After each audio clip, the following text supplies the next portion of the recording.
आज हम आपको अजमेर के बारे में एक ऐसी बात भी बताएंगे जिसके साथ हमारे इतिहासकारों ने न्याय नहीं किया। क्या आप जानते हैं कि भारत में 6ठी शताब्दी में चौहान साम्राज्य की शुरुआत आज के इसी अजमेर शहर से हुई थी। उस समय अजमेर को अजय मेरू कहा जाता था और यह नाम अजमेर के महाराजा अजय राज चौहान ने दिया था। चौहान साम्राज्य के शासन में कई मुस्लिम आक्रमणकारी भारत आए और उनका एक ही सपना था कि एक न एक दिन उन्हें अजमेर पर कब्जा करना है।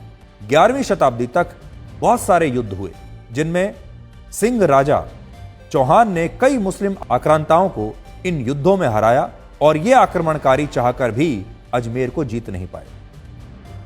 12वीं शताब्दी में जब चौहान साम्राज्य का नेतृत्व पृथ्वीराज चौहान के पास आया तब मोहम्मद गौरी ने उनके खिलाफ तराइन का पहला युद्ध लड़ा। यह आपने इतिहास में पढ़ा होगा।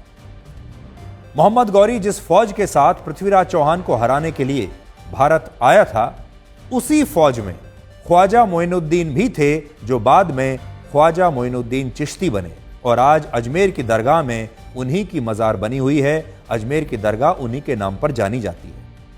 वो भारत में जिहाद का सपना देखने वाले मोहम्मद गौरी के साथ वर्ष 1190 में आए थे और मोहम्मद गौरी हिंदुओं से बहुत नफरत करता था।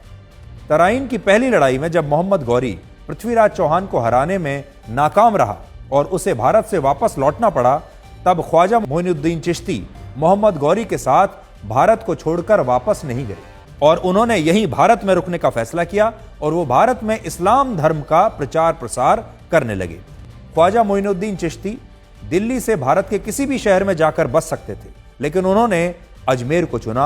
उन्होंने अजमेर जाने का ही फैसला किया और इसका कारण यह था कि अजमेर चौहान साम्राज्य का गढ़ था। जब उत्तर भारत के एक बड़े भूभाग पर चौहान साम्राज्य का शासन था, तब बड़े बड़े मंदिर और किलों का निर्माण हुआ और जब मोहम्मद गौरी ने पृथ्वीराज चौहान को तराइन की दूसरी लड़ाई में हराया, तब सबसे पहले उसने इसी साम्राज्य में बने मंदिरों को तोड़ना शुरू किया और मंदिरों को तोड़कर उन पर मस्जिद और मकबरे बनवा दिए, जिससे आज 2024 में इन पर यह विवाद हो रहा है।